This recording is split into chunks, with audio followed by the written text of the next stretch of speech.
오늘은 시편 132편 말씀을 가지고 인사하겠습니다. 오늘도 새벽 이슬 같은 우리 오메가 교회 아름답고 멋진 청년들과 함께 인사하겠습니다. 큰 목소리로 인사할까요? 샬롬. 샬롬. 카메라 보세요. 카메라. 샬롬. 샬롬. 자, 말씀을 하루에 한 장씩 읽는다는 것은 너무너무 소중합니다. 이 말씀 새벽 예배 끝나고 또 말씀을 배우기 위해서 한 30여 명의 청년들이 또 모여서 말씀 앞에 머무는 것 너무너무 훌륭합니다. 이 방송을 보시는 분들, 함께 하시는 모든 분들 가운데 권면합니다. 말씀과 친해지십시오. 말씀 먼저 보십시오. 머리 굴리지 말고 말씀 앞에 당신의 눈을 집중하십시오. 여기저기 시선을 돌리지 말고 말씀 앞에 당신의 시선을 집중하십시오. 그럴 때 주님께서 주시는 계시와 또 안정감과 담대함과 창의적인 아이디어들을 여러분 인생 가운데 부어주실 것입니다. 여러분 오늘 아직 좋아요와 구독을 누르지 않으신 분 있다면 좋아요와 구독과 알림까지, 여기 보이죠? 좋아요, 구독, 알림까지 해주시면 감사하겠습니다. 오늘 132편 말씀에는 구약신약의 가장 중요한 두 요소가 등장합니다. 첫 번째는 다윗 언약이죠. 또 한 가지는 시온 성전입니다. 이 다윗의 언약과 시온 성전이 구약 성경에서 가장 중요한 요소 가운데 하나로 주제로 꼽히고 있습니다. 다윗이 법궤를 예루살렘에 안치했을 때 사무엘하 6장 말씀이 오늘 본문에 또 등장하고요. 영원한 다윗의 왕족에 대한 약속이 사무엘 7장에 나오는데 이 약속 또한 오늘 본문 말씀에 등장합니다. 성전 예배와 다윗의 언약, 이 두 가지 중요한 주제가 오늘 시편 132편 말씀에 기록되어 있습니다. 다윗은 법궤 입성의 감격에 대해서 기록하고 있어요. 마치 사무엘하 6장 12절부터 15절까지의 말씀이 재현되어 있는 것처럼 아주 뜨겁게 열정적으로 법궤 입성을 고대하고 있는 다윗의 모습을 볼 수 있습니다. 이런 말씀이 있죠. 그날을 위해서 잠을 자지 않고 온전히 헌신하겠습니다. 4절 말씀, 내 눈이 잠들지도 내 눈꺼풀이 졸지도 않겠습니다. 내가 여호와를 위한 곳, 야곱의 전능하신 하나님이 계시는 곳을 찾을 때까지 말입니다. 법궤를 만날 때까지 나는 졸지도 않고 자지도 않겠습니다. 이 열정과 헌신이 주님 앞에 고백되어지는 것을 우리는 볼 수 있습니다. 이 다윗의 헌신과 또 주님의 헌신이 만납니다. 다윗이 헌신하고 주님의 헌신이 만나서 다윗 언약이 체결되어지고요. 성전 건축이라는 새로운 터전이 시작되게 됩니다. 놀라운 역사가 시작되게 됩니다. 여러분 기억하십시오. 하나님은 헌신하는 사람을 절대로 그냥 두지 않았습니다. 특심이 있는 자를 그냥 두지 않으십니다. 그리고 17절 말씀 뒤에 보니까 구원의 뿔이 나오죠. 구원의 뿔은 누가복음 1장 68절에서 70절에 사가랴의 노래, 사가랴가 요한의 아버지죠. 사가랴의 노래에서 구원의 뿔이 나옵니다. 그리고 베드로는 사도행전 2장 30절 35절 오순절 설교 때 다윗의 후손으로 다스릴 자가 나오는데 그분은 바로 부활하신 예수 그리스도다 라고 하는 표현을 또 합니다. 그러니까 이 뿔, 구원의 뿔이 예수 그리스도라는 사실을 신약 성경의 사가랴와 또 베드로가 설교 중에 한다는 것을 먼저 말씀드리고 말씀을 보겠습니다. 말씀을 볼 때 단락을 나누는 것은 굉장히 중요합니다. 단락을 나눈다는 것은 그 말씀을 전체 구조를 이해하고 있다는 것이고요. 그 단락에 제목을 붙일 수 있다는 것은 성경 말씀을 전체를 구조를 이해하고 또 주제를 뽑아냈다는 것을 의미하는 것입니다. 저는 오늘 말씀은 크게 두 단락으로 나누었어요. 크게 두 개 나누고 또 그 안에서 세 가지씩 나눠보았습니다. 먼저 1절부터 10절까지는 시온의 선택. 시온의 선택. 다시 거기서 1절부터 5절까지는 다윗의 서원과 맹세. 다윗의 서원과 맹세. 두 번째 6절부터 7절까지는 법궤를 찾으러 가는 성가대.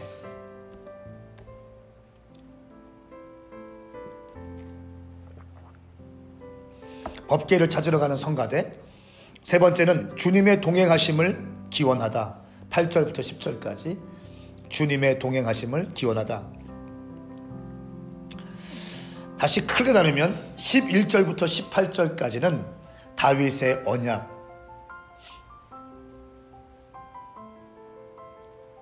하나님의 약속과 축복이라고 할 수 있습니다. 다윗의 언약. 또 시온의 선택은 다윗의 갈망이라고 할 수 있습니다. 다윗의 갈망이 부어지고 하나님의 약속과 축복이 11절부터 18절까지 다윗의 언약으로 풀어집니다. 거기서 11절부터 12절까지는 야훼 하나님의 맹세, 하나님의 맹세하십니다. 내가 왕위를 계승하겠다. 13절부터 16절까지는 시온의 선택을 얘기합니다. 성전을 얘기합니다. 세 번째 17절부터 18절까지는 다윗 왕조의 영광스러운 미래에 대해서 기록하고 있습니다. 다윗 왕조의 영광스러운 미래에 대해서. 오늘 시편이 쓰여진 배경은 언제일까요? 학자들마다 이견이 있습니다. 그런데 분명한 것은 성전에 오르며 부르는 노래이고요. 포로 이전 시대에 다윗 왕조의 창건과 시온산 성전 기념일에 사용되었다고 합니다. 그런데 포로 후기에 다윗의 후손이 새롭게 일어나게 되고 시온성이 건립될 것을 기대하면서 불려진 노래라고 합니다. 처음에는 포로 이전에 다윗 왕조의 창건과 시온산 성전 건축 기념일에 사용되었다가 포로 후기에도 다윗의 후손이 새롭게 일어나고 시온성이 건립될 것을 기대하면서 사용되어진 노래라고 합니다.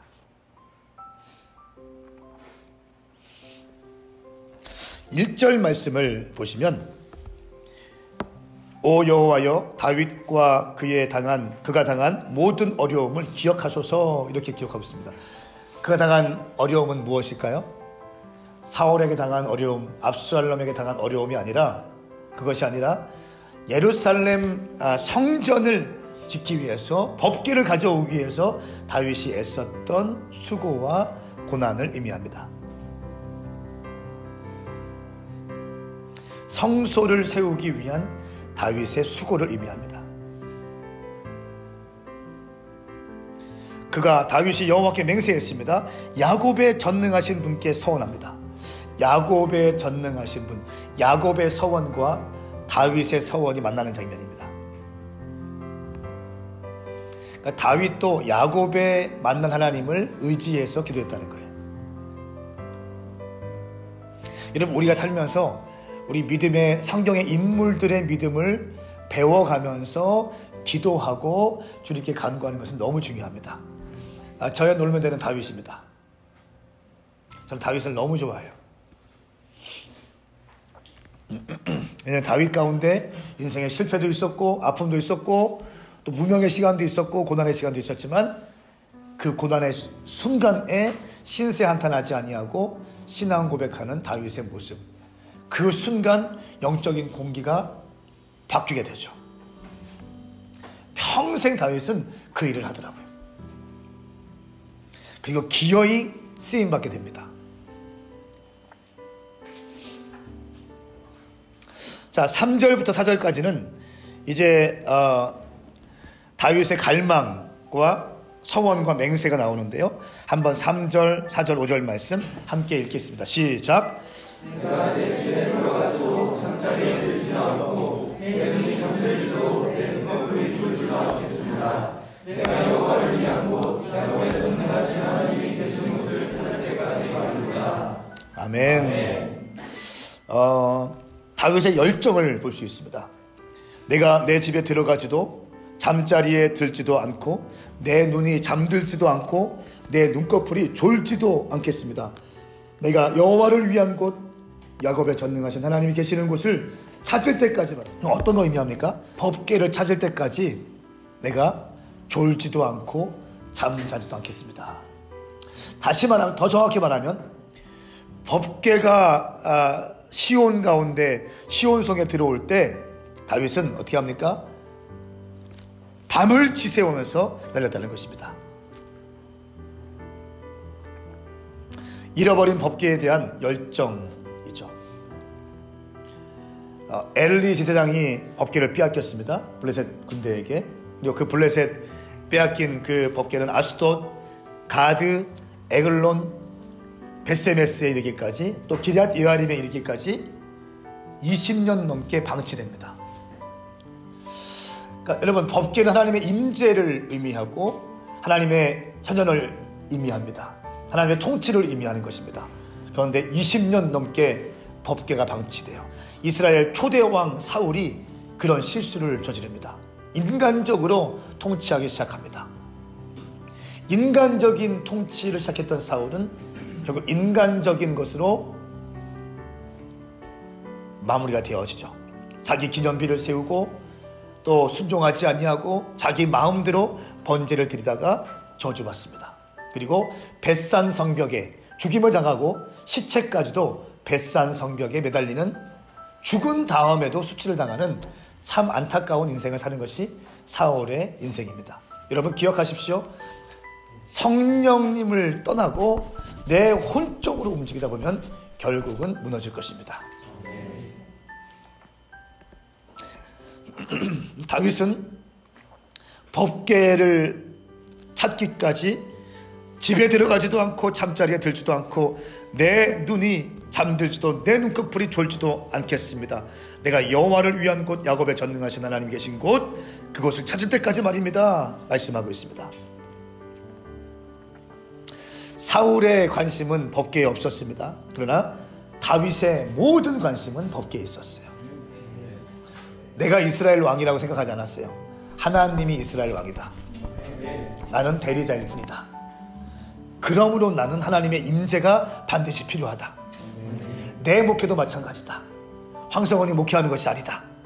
하나님이 목회하시는 것이다. 교회는 하나님이 이끌고 가신다. 황성원이 이끌고 가는 것이 아니라 하나님이 이끌고 가신다. 그러므로 나는 하나님의 임재를 갈망해야 된다. 나는 법궤를 놓칠 수 없다. 할렐루야. 내 인생도 마찬가지다. 내 인생 내가 이끌고 가는 것이 아니라 하나님께서 이끌고 가신다. 그러므로 나는 임재를 놓치지 않는 인생이 되리라. 이런 고백이 다윗의 고백인데 여러분의 고백이 되길 축복합니다.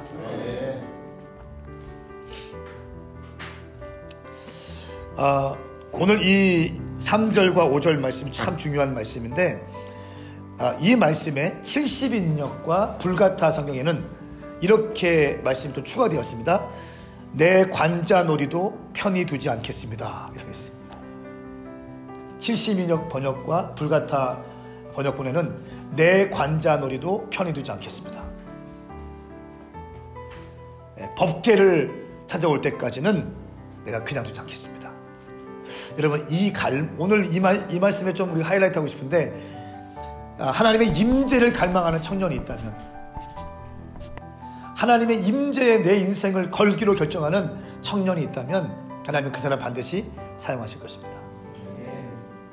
내 머리와 또 내 지식과 내 배경과 내 백그라운드와 내 무엇으로 인생을 사는 게 아니라 하나님의 임재하심, 나는 성령님께 완전히 붙들려서 예배자의 삶을 살면서 모든 우선순위가 하나님께 예배하는 것이고 하나님과 교제하는 것이고 말씀과 기도에 내 인생을 걸겠다 라고 하는 사람이 한 명, 두 명 튀어나온다면 반드시 하나님은 그 사람을 사용하실 것입니다.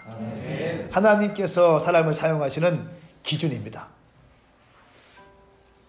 변하지 않는 기준이에요. 머리 좋은 사람 사용하지 않습니다. 돈 많은 사람 사용하지 않습니다. 말빨 좋은 사람 사용하지 않습니다. 주님 말씀 앞에 순종하고 주님의 약속을 소중히 여기는 자들 하나님은 시대와 공간을 초월해서 그런 사람 사용하셨습니다. 일단 쓰임받기 위해서는 순종과 갈망은 필수입니다. 그런 자들 가운데 주님께서 말을 잘하는 사람, 지혜 있는 사람, 돈 있는 사람, 리더십이 있는 사람들이 사용하시는 거예요. 커트라인은 갈망과 열정이에요. 순종이에요.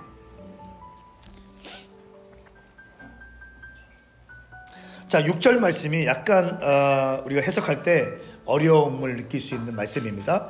6절 말씀, 그곳이 에브라다에 있다는 말을 듣고 나무들이 무성한 들판에서 찾았습니다. 이렇게 기록되어 있습니다. 사실 이 말씀은요, 이렇게 해석할 수 있어요. 에브라다는 베들레헴을 의미합니다. 그곳이 베들레헴에서 내가 그곳이 있다는 것을 들었습니다. 그러니까 베들레헴에서 들었습니다. 기럇 여아림에 있다는 것을 들었습니다. 라고 해석하는 것이 맞는 해석입니다. 무성한 들판, 나무들이 무성한 들판은 기럇 여아림을 의미합니다. 기럇 여아림의 뜻은 나무가 많은 이런 뜻이거든요. 근데 베들레헴에서 그 법궤가 기럇 여아림에 있다는 것을 들었습니다. 이렇게 해석하면 틀림이 없습니다.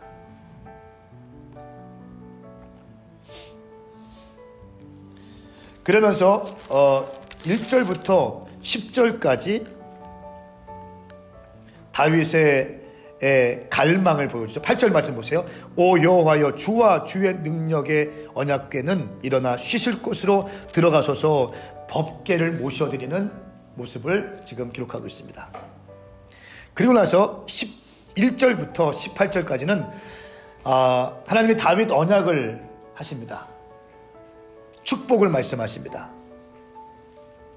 첫 번째는 11절 12절 말씀, 내가 너에게 왕위를 계승하겠다. 너의 자손들이 왕이 될 것이다. 말씀하십니다. 두 번째는 13절부터 16절까지는 시온을 선택할 것이다. 13절, 여호와께서 시온을 선택하셨고 주께서 계실 곳이 되기를 바라셨습니다. 이것이 영원한 내 안식처가 되리라. 내가 여기 있을 것이다. 내가 그것을 바란다. 라고 말씀하십니다. 세 번째 17절부터 18절까지는 다윗 왕조의 영광스러운 미래를 이야기하고 있습니다. 특별히 뿔을 의미하죠. 17절 뿔, 이 뿔은 무엇입니까? 군사적 승리를 의미하면서 강력한 힘과 탁월한 인물들이 배출될 것을 의미합니다. 내가 다윗을 위해 뿔에 싹이 튀게 하리니 내가 기름 부은 이를 위해 등불을 세워두었다. 이 등불은 뭡니까? 다윗 왕조가 계속해서 꺼지지 않고 진행되는 것을 의미합니다. 이 뿔에 대해서 베드로가 설교할 때 예수 그리스도요, 또 사가랴가 찬양할 때 예수 그리스도를 예언했습니다. 그리고 그 등불은 꺼지지 않게 될 것이다. 할렐루야. 아멘. 예수 그리스도는 이 땅의 빛이다.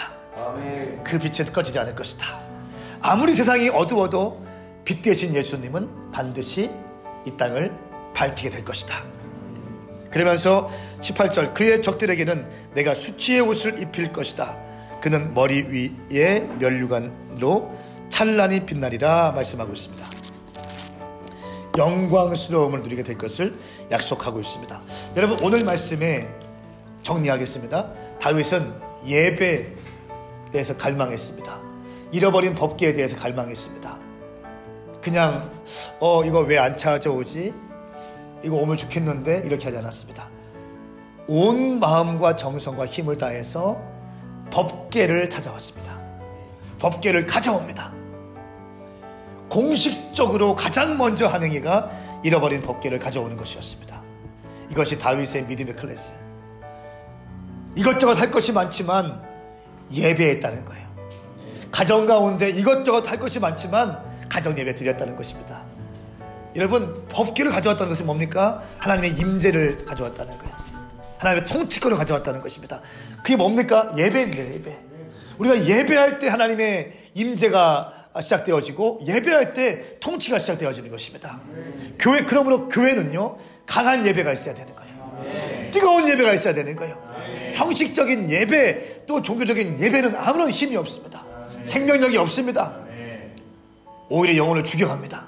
그런데 뜨거운 예배, 살아있는 예배, 생명의 예배, 온 마음과 정성을 다해 드리는 예배, 하나님은 영이시니 예배하는 자가 신령과 진정으로 예배할지니라. 천년 뒤에 예수님께서 말씀하시지 않습니까? 이 예배, 다윗이 시편 51편 말씀에서 하나님은 번제도 받지 않으시고 제도 받지 않으신다. 하나님은 상한 심령을 받으신다. 무슨 말입니까? 깨어진 심령으로, 죄 가운데 있지만 깨어진 심령으로 갈망으로 주님께 올려드리는 예배를 주님은 기뻐하신다는 거예요. 역시 교회는 예배가 살아있어야 됩니다. 역시 성도들은 예배가 살아있어야 됩니다. 역시 가정은 예배가 살아있어야 되는 거예요. 예배가 살아있는 곳, 예배가 살아있는 인생, 예배가 살아있는 공동체, 반드시 주님께서 축복하시고 기름 부으실 것입니다. 여러분, 이 마지막 때에 우리가 승리할 수 있는 비결은 무엇인가요? 우리 오메가 교회가 승리할 수 있는 비결은 뭡니까? 우리 비전 스테이션이 승리할 수 있는 비결이 뭡니까? 당신이 승리할 수 있는 비결이 뭡니까? 예배예요. 오늘 이 말씀은 예배에 대한 갈망을 기록하고 있습니다. 주의 임재를 가져오기 전까지는 나는 자지도 않겠습니다. 먹지도 않겠습니다. 잠자리에 들지도 않겠습니다. 할렐루야. 이번 주일에 있을 당신 교회의 예배가 뜨거운 예배가 되길 바랍니다. 주님이 기뻐하시는 예배가 되기를 예수님의 이름으로 축복합니다. 오늘 금요일 불타는 심령기도회에 우리 예배할 때 온 마음과 정성을 다해서 살아계신 주님을 경배했으면 좋겠습니다. 잠자는 예배의 영들아 깨어날지어다. 잠자는 영들아 깨어날지어다. 함께 기도하겠습니다. 거룩하신 성령님, 오늘 이 음성을 듣고 이 영상을 보는 모든 심령들 가운데 예배의 영이 활성화되게 하여 주시옵소서. 다윗에게 주셨던 예배의 갈망, 법궤에 대한 갈망이 오늘 우리 모든 심령들 가운데, 우리 교회 가운데, 한국교회 가운데, 또 방송을 보는 모든 심령들 가운데 회복되어질 지어다. 감사하며 예수님의 이름으로 축복하며 기도하옵나이다. 아멘. 아멘. 사랑하는 여러분, 오늘 여기서 말씀을 맺겠습니다. 저는 다음 주 월요일에는 음성으로 우리 제 가족과 함께 드리는 음성으로 드리는 예배를 올려드리겠습니다. 그리고 영상으로는 화요일에 시편 133편 말씀을 가지고 인사드리겠습니다. 오늘 말씀이 당신의 심령에 도움되었다면 좋아요와 구독과 알림을 눌러주시면 감사하겠습니다. 오늘 인사할까요? 샬롬. 저는 1절부터 9절 하나님이 계시는 곳, 10절부터 12절 다윗에게 하신 맹세, 13절부터 18절 시온 선택하신 안식처라고 나눴습니다. 제가 키워드로 봤던 이 132장의 말씀 중에 하나는 5절에 있는 하나님이 계시는 곳이라는 것을 중심으로 저는 말씀을 좀 읽어갔어요. 그래서 그토록 다윗이 찾았던 하나님 계시는 곳이 어딘지를 봤을 때 두 가지의 지명이 나왔는데, 첫 번째는 에브라다였고 두 번째는 시온이었습니다. 그래서 에브라다에 대해서 좀 더 알고 싶어서 찾아봤는데 베들레헴의 옛 지명이라고 하더라고요. 그래서 그것을 이해하고 나서 그 에브라다에 대해서 다윗이 찬양한다, 뭐 경배한다 이런 말을 읽어보니까 다윗이 결국에는 그분이라는 단어를 계속 썼는데, 그 다윗이 말하는 그 찬양하는 그분은 결국에는 다시 오실 예수님에 대해서 예표하고 예언하고 있었구나. 이 에브라다에서 하나님이 계신 곳이라는 것을 찾았다는 것은 결국에는 예수님의 탄생을 다윗이 미리 보고 말을 하고 또 미리 경배를 하고 있구나라는 생각이 들었습니다. 그래서 에브라다는 그렇게 보았고, 그리고 이제 또 8절에 언약궤를 쉬게 하십시오라는 말을 보면서 예수님께서 이제 예수님이 오실 때는 언약궤가 더 이상은 뭔가 효력을 발하지 않고 율법 대신에 예수 그리스도의 새 언약으로 다시 새롭게 하신다라는 묵상이 좀 되었고, 두 번째 지명인 시온 역시 하나님께서 영원한 안식처라고 말씀하셨는데, 시온의 뜻이 찾아보니까 요새라고 되어 있더라고요. 그러고 다윗이 영적으로 국가적으로 수도로 지정했던 곳이기도 하면서 뭔가 제 마음속에는 중심이 되는 곳이라는 생각이 들었어요. 그래서 결국에는 정말 요새의 역할처럼 하나님의 말씀으로 정말 하나님의 그 크신 손으로 통치하시고 보호하시는 곳이 시온이고 결국에 그곳이 중심이 되는 곳이고 그럴 때 우리가 기뻐할 수 있구나라는 생각이 들었습니다. 그리고 17절에 등불을 세워두신다는 말이 전 이거 역시 좀 예수님을 생각을 하게 됐어요. 빛이 되신 예수님께서 시온에서 이제 통치를 하시고 또 이렇게 해석을 하면 안 되지만 시온이라는 게 저는 교회라는 해석이 좀 되긴 했어요. 왜냐하면 시온도 그렇고 에브라다도 그렇고 하나님 계시는 곳이 결국에는 이 전체적인 저의 묵상으로 봤을 땐 예수님이 계시는 곳이 결국에 하나님 계시는 곳인데 예수님은 교회의 머리가 되시기 때문에 저는 결국에는 하나님 계신 곳은 교회라는 묵상이 되었고 이 말씀을 통해서 교회 중심, 예수님 중심으로 살아가야겠다라는 생각을 했고 제가 가끔씩 오메가의 부르심에 내가 적합하고 내가 이 교회가 내 교회가 맞나라는 생각이 정말 가끔씩 들 때가 있는데 그런 생각들을 좀 오늘 회개하게 되면서 내가 하나님이 계신 곳을 내가 정말 다윗처럼 갈망을 한다면 내가 교회 중심으로 살아가고 이 교회가 내 교회라는 그런 어떠한 굳건한 믿음과 그런 언약에 대한 믿음 그리고 또한 확신을 갖고 교회 중심적인 생활을 살아가고 그런 신앙생활을 해야겠다고 다짐했습니다.